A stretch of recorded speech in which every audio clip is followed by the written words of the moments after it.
basically our early experience, if it's very exclusive, then we tend not to develop the early biases. So that's one thing. Another thing is, well, I think it depends on parents, right, and educators, whether or not you want your kids to develop with biases. For example, you could actually introduce your kids, babies, to read storybooks that are depicting people from all over the world.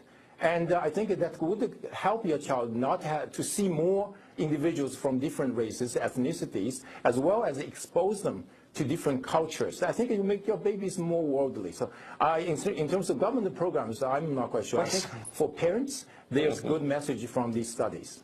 I mean, call me cynical, but I have the feeling that this is going to justify a whole new range of intrusions into people's family lives, where all of a sudden government regulators and do-gooders and people with guns are going to rearrange the family in the interest of promoting tolerance or whatever the justification is. No. I think you get it totally wrong. There's some studies are showing that the early experiences are very important. We know this from many studies, right? So early experiences are very, very important. Right. The idea is you show your babies experiences, and the more experience they have, the better they're going to be. So different languages, different people from different races. I don't think the government has anything to do at this point, because this is early childhood. Actually, parents play a very, very good, important role here.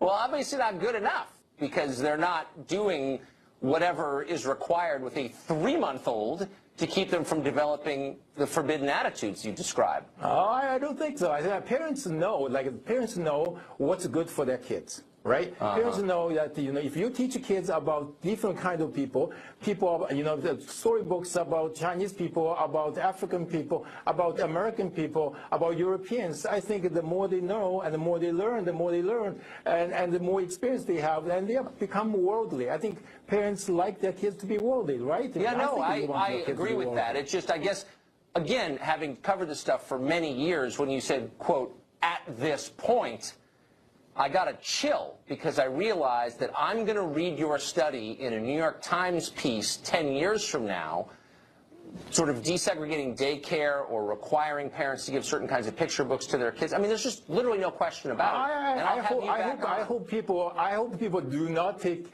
the message from our study in this way. I mean, this would be like, I don't think reasonable people reading these studies and reading these findings say, hey, government, you come in and take my babies away. I don't think so. I think the whole idea is experience is important, and diversity of experience is very important for their kids' development. All right, well, I definitely agree with that part of it. Dr. Kang, thanks a lot. Dr. Lee, thank you for joining us. Thank you.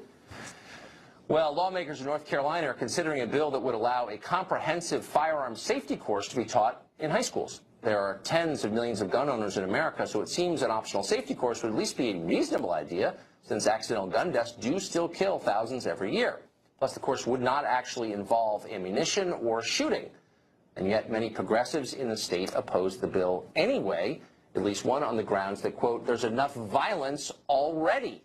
That's right, like a magical totem, the gun inspires violence merely by learning about it. Next, a contractor in California is having his business targeted simply because he bid to build the federal government's border wall. He joins us next. We'll continue monitoring breaking news out of North Korea. You are looking live as we expect missile tests to begin there. It's an ominous moment. Keep in mind, it's already morning in North Korea. You can see missiles, tanks, and rockets as that country gears up for a huge rally in the center of the capital city, Pyongyang.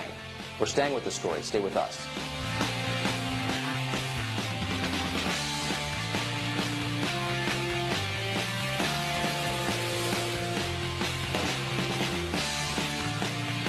At Men's Warehouse, expert stylists create your look using top designer styles. With select designer suits just